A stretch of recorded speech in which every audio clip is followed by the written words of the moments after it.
ఉన్న వైఎస్ఆర్ జగనన్న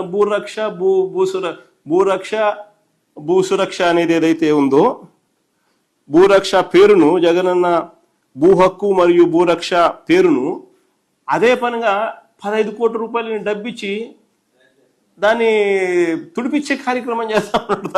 దాన్ని మిషన్లు పెట్టి దాన్ని పేర్లను తీపిచ్చే కార్యక్రమం చేస్తూ ఉన్నాడు. అంటే ఎంత పనికిమాలిన పని చేస్తూ ఉన్నాడు. దానికి 15 కోట్ల డబ్బు రాష్ట్ర ప్రభుత్వం డబ్బులు ఖర్చు పెడతా ఉన్నాడు. ఈయన రాళ్ళు ఇవ్వాల్సింది పోయి ఇవ్వకపోగా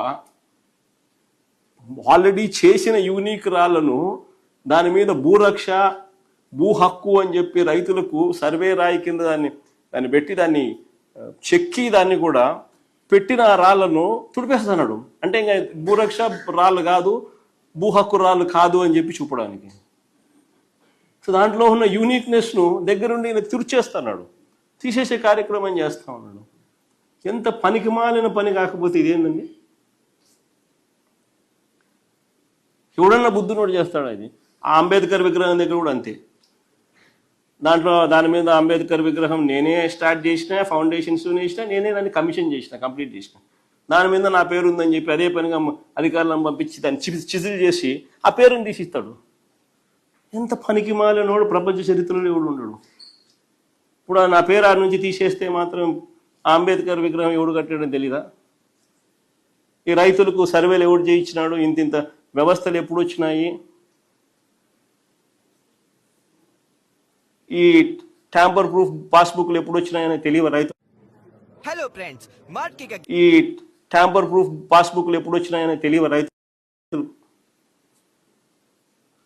ఎంత పనికి మాలినోడు అంటే అంత పనికి మాలినోడు.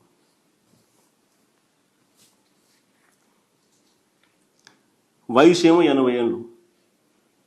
మా నాయనతో పోటీ కదా దేవుడు ఎరుగుడు.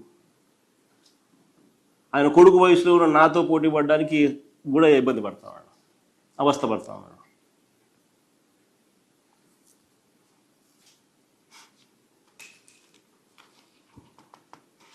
ఇంకా ఆశ్చర్యం ఏమిటో తెలుసా? ఇప్పుడు ఇంకా విచిత్రం, నిజంగా అన్నిటికన్నా విచిత్రం ఏమిటంటే, ఇప్పుడు ఆయన సర్వే చేయించే కార్యక్రమం ఏదైతే చేస్తా ఉన్నాడో సర్వేరాలు లేవు.